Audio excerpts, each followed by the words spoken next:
अलामात क्या हैं? सबसे बड़ी कॉम्प्लिकेशन क्या है हार्मोनल इम्बैलेंस? बांझपन का रिस्क बहुत ज्यादा हो सकता है। ये शुरुआत है शुगर की बीमारी की कि कौन कौन से हार्मोन्स हैं जो बिगड़े हुए लग रहे हैं। Stay positive, think positive.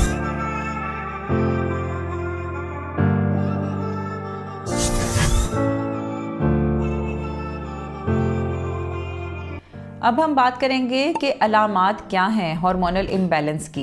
Hormonal imbalance की बहुत सारी अलामात हैं, लेकिन शुरुआत में आपको महसूस होती है बिला वजह की थकन, फटीग, शोल्डर्स का दर्द होना, किसी काम में दिल का ना लगना, फोकस नहीं रहता, कंसंट्रेशन नहीं रहती। पेशेंट्स डिस्क्राइब के सब कुछ होते हुए भी मैं बेचैन हूँ, मेरा किसी काम में दिल नहीं लगता। इसके अलावा हड्डियों में बिला वजह दर्द होना, मोटापा आ जाना, जिस्म का जो वज़न है आपका वो एक ख़ास तनासुब से बढ़ जाना, चेहरे के ऊपर गैर ज़रूरी बालों का आ जाना और सर के ऊपर से बालों का उतर जाना।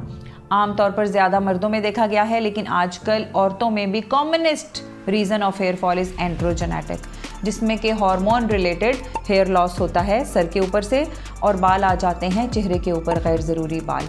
इसके अलावा औरतों में पीरियड्स का इरेगुलर होना हार्मोनल इम्बैलेंस को निशानदेही करता है, जैसे महीने में 2-3 दफ़ा होना या 5-6 महीनों के लिए ना होना, यानी बहुत कम होना भी और बहुत ज़्यादा होना भी पीरियड्स का हार्मोनल इम्बैलेंस के ज़ुमरे में आएगा।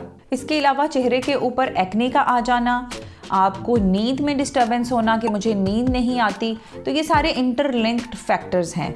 और यहाँ पे नींद के हवाले से मैं ये बता दूँ कि कम नींद का होना कॉजेज़ में भी शामिल है, यानी ये वजूहात में भी है हार्मोनल इम्बैलेंस की और अलामात में भी है। तो आपको अगर हार्मोनल इम्बैलेंस हो गया तो भी नींद डिस्टर्ब होती है, और इन द फर्स्ट प्लेस अगर आपको हार्मोनल इम्बैलेंस नहीं है और आप लंबे अरसे के लिए कम नींद ले रहे हैं तो भी हार्मोनल इम्बैलेंस हो भी सकता है। तो ये एक वजह भी है और अलामत भी है, और ये काफ़ी हद तक अंडरस्टैंडेबल भी है, क्योंकि जब आप अच्छी नींद नहीं लेते तो आपकी बॉडी उस रेस्ट में से नहीं गुजर सकती जो कि कुदरती तौर पर हमारे जिस्म को चाहिए। यानी पूरे दिन के काम और फटीग और सारी चीज़ों करने के बाद रात के टाइम का वो वक्त है जिसमें स्किन की हीलिंग, जिस्म की हीलिंग, सारे टिश्यूज़ की हीलिंग हो रही है और फिर से ऑटो सेटिंग्स जो हैं वो रिस्टोर हो रही हैं बॉडी की अगले दिन के लिए।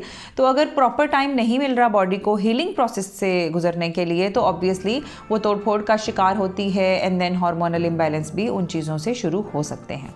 सबसे बड़ी कॉम्प्लिकेशन क्या है हार्मोनल इम्बैलेंस की, जिससे लोग बहुत ज़्यादा डरते हैं और जिसकी वजह से हार्मोनल इम्बैलेंस के ऊपर मुझे वीडियोस बनाने का कहा गया, वो है बांझपन। अगर आज हम अपनी बच्चों का ख्याल नहीं रखेंगे, उनकी डाइट, एक्सरसाइज, उनकी हैबिट्स के ऊपर नज़र नहीं रखेंगे और अगर वो हार्मोनल इम्बैलेंस का शिकार हो जाती हैं ख़वातीन, तो उनमें फ्यूचर में बांझपन का रिस्क बहुत ज़्यादा हो सकता है। तो बेहतर है कि आज ही उनकी डाइट को देखें। अब घर में रहते रहते क्या कर सकते हैं, जो चीज़ें डॉक्टर के पास जाने से पहले आपको देखनी है वो मैं आपको बता दूं। आप ज़रा निगाह दौड़ाएं अपनी डाइट के ऊपर, देखें आप क्या खा रहे हैं, क्या उसमें प्रोटीन्स अच्छे मिकदार में मौजूद हैं। हार्मोनल इम्बैलेंस के हवाले से अच्छी प्रोटीन्स हैं फ़िश में, अंडे में, आप उनका इस्तेमाल थोड़ा ज़्यादा कर लें, चिकन थोड़ा सा कम कर लें, बड़ा छोटा गोश्त थोड़ा कम रखें और जैसे मैंने बताया फ़िश और अंडा ज़्यादा इस्तेमाल करें। इसके अलावा कुछ गुड फैट्स होती हैं, हार्मोन्स को बनने के लिए भी हमें हमारी बॉडी में गुड फैट्स या गुड ऑयल्स का होना ज़रूरी है। ये कहाँ किस चीज़ों में मौजूद होते हैं? ये नट्स में होते हैं। अगर थोड़े से अखरोट, 1-2 अखरोट, 3 अखरोट आप डेली बेस पे ले लें, ऑलिव ऑयल का इस्तेमाल कर लें, थोड़े से बादाम डेली बेसिस पे आप खा लें, और इसके अलावा कोकोनट यानी कि नारियल। तो ये चीज़ें कंज्यूम करने से आप अपनी बॉडी को गुड फैट्स दे रहे हैं जिनसे अच्छी किस्म के हार्मोन्स बनेंगे और आपकी बॉडी वियर एंड टियर का शिकार नहीं होगी। तो बहुत ज़्यादा डाइट और एक्सट्रीम किस्म की स्टारवेशन भी रिकमेंडेड नहीं है। बहरहाल you need to take a little amount of good fats that are very much needed in your body. इसके अलावा आप क्या करेंगे, डाइट में देखें आप टिन फूड, प्रोसेस्ड फूड इस्तेमाल ना करें, पैकेट फूड ज़्यादा से ज़्यादा अवॉइड करें। गो अबाउट नेचुरल थिंग्स जो अल्लाह ताला ने पैदा की, जैसे सब्जियां और फ्रूट। सब्जियों के अंदर कुछ ऐसे फाइटोन्यूट्रिएंट्स हैं जो हार्मोनल इम्बैलेंस को फाइट करते हैं।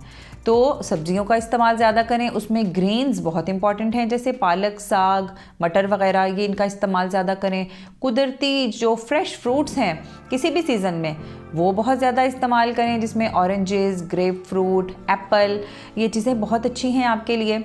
और जो इंसान की बनाई हुई चीज़ें हैं जैसे burger, shawarma, Pepsi, junk food और इसके अलावा ज़्यादा घी और तेल में बनी हुई मिठाइयाँ, हलवे जात, इन सारी चीज़ों को आप अवॉइड करें। कोशिश करें अगर आपने मीठा खाना भी है तो दिन में एक वक्त में थोड़ा सा मीठा ले लें। बार बार मीठा खाने से आप अपनी बॉडी से इंसुलिन रिलीज़ करेंगे, बार बार इंसुलिन ऊपर जाएगी नीचे आएगी, ऊपर जाएगी नीचे आएगी। जैसे ही आप मीठा ज़्यादा खाएंगे, मिठाई का टुकड़ा, हलवे का पीस या कुछ भी, तो बॉडी में इंसुलिन का एक सर्ज आता है, वो ज़्यादा मिकदार में निकलती है। अगर ज़्यादा देर तक आपकी बॉडी इंसुलिन के ऊपर और नीचे आने का शिकार हो तो उसमें इंसुलिन रेजिस्टेंस पैदा हो जाती है, यानी जिस्म को फ़र्क नहीं पड़ता कि इंसुलिन ज़्यादा है या कम है, तो इंसानी बॉडी उसको फील करना ही बंद कर देती है। और ये शुरुआत है शुगर की बीमारी की, यानी अगर बॉडी में इंसुलिन रेजिस्टेंस हो रही है तो आपको शुगर का मर्ज लाहक हो सकता है। तो इन चीज़ों के ऊपर आप निगाह डालें, चाय का इस्तेमाल कम से कम करें। और अब मैं बात करूंगी एक्सरसाइज या आपकी डेली रूटीन्स की। तो ज़रूरी नहीं है कि आप एरोबिक्स करें या आप स्क्वाट्स कर लें या आप पुशअप्स लगाने शुरू कर दें। इम्पॉर्टेंट बात है आप अपनी बॉडी का मेटाबॉलिज्म रनिंग फेज में रखें, हाई स्टेट में रखें। उसके लिए आप सीढ़ियाँ भी चढ़ उतर सकते हैं, डेली 20-30 मिनट की वॉक भी कर सकते हैं। और अगर आपके इर्द गिर्द कोई बहुत अच्छा माहौल नहीं है वॉक करने का, पार्क अवेलेबल नहीं है या कोई प्रॉपर प्लेस नहीं है, you can do 20 to 30 minutes walk even with in your own room. एक कमरे के अंदर आप वॉक कर सकते हैं और इसके मैंने बहुत सारे पहले भी तरीके बताए हैं। आप लेस्ली 3 माइल्स वॉक निकाल लें या फिर आप प्रिटेंड करें कि you are walking, you do need to have a floor mat और उसके ऊपर आप वॉक करते रहें। टाइम देख के अपनी पल्स रेट को देखें, पल्स आपकी बढ़ना शुरू हो जाएगी और यही एक पॉजिटिव इंडिकेशन है कि आपको उससे फ़ायदा होगा वॉक से। So do spare some time to have some walk every day. अपनी डाइट के ऊपर निगाह डालें, इसमें जंक फूड वगैरह अवॉइड करें, जैसे मैंने जो चीज़ें बताई। चाय का इस्तेमाल ज़रा कम से कम करें, गुड फैट्स को अपनी डाइट में इंक्लूड करें। स्टे पॉजिटिव, थिंक पॉजिटिव, दूसरों के ऊपर नुक्ताचीनी और जो है फिंगर पॉइंटिंग से गुरेज करें, इससे आपके स्ट्रेस लेवल्स बढ़ेंगे। ऑब्वियसली हर एक्शन का रिएक्शन होगा, आप कुछ बदले में भी वसूल करेंगे अपनी इन सारी हरकतों की वजह से। सो स्टे पॉजिटिव ताकि आपको पॉजिटिव वाइब्स ही आएँ बदले में। और इन सारी चीज़ों को मद्देनज़र रखें जिनका मैंने जिक्र किया। फिर भी अगर हार्मोनल इम्बैलेंस के हवाले से आप मज़ीद कुछ पूछना चाहें, आप मुझे कमेंट सेक्शन में भी बताएं। अभी आपने जाना नहीं है, अभी हमने बात करनी है ट्रीटमेंट की। सो हार्मोनल इम्बैलेंस को हम ट्रीट कैसे करेंगे।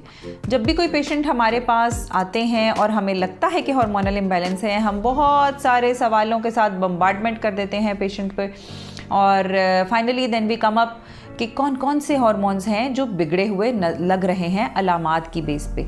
फिर हम कुछ लेबॉर्ट्री इन्वेस्टिगेशंस करते हैं, लैब टेस्ट एडवाइस करते हैं और उनकी बुनियाद पे हमें ज़्यादा एंडोर्समेंट मिलती है कि okay fine, these hormones are not in a good quantity या इम्बैलेंस में हैं। तो फिर उसके साथ कुछ अद्वियात होती हैं, मेडिसिन्स होती हैं हार्मोनल इम्बैलेंस को ठीक करने के लिए, वो हम आपको बताते हैं। उनको कभी कभार बीच में रोकना पड़ता है, कभी चलाना पड़ता है, कभी डोज ऊपर नीचे करनी पड़ती है। So this is a little पेचीदा। आपको डॉक्टर के साथ जुड़े रहना पड़ता है, फॉलोअप पे रहना पड़ता है। लेकिन अगर आप पॉजिटिव हैं and if you have thought about the treatment of hormonal imbalance, you can go about it. तो ये आज का दिन है, आज के दिन से सोचें, देयर इज़ नो टुमारो। आज के दिन से अपनी डाइट, एक्सरसाइज और अपनी सारी डेली रूटीन्स का ख्याल रखें ताकि आप फ्यूचर में हार्मोनल इम्बैलेंस और इससे पैदा होने वाली पेचीदगियों से बच सकें। Thank you.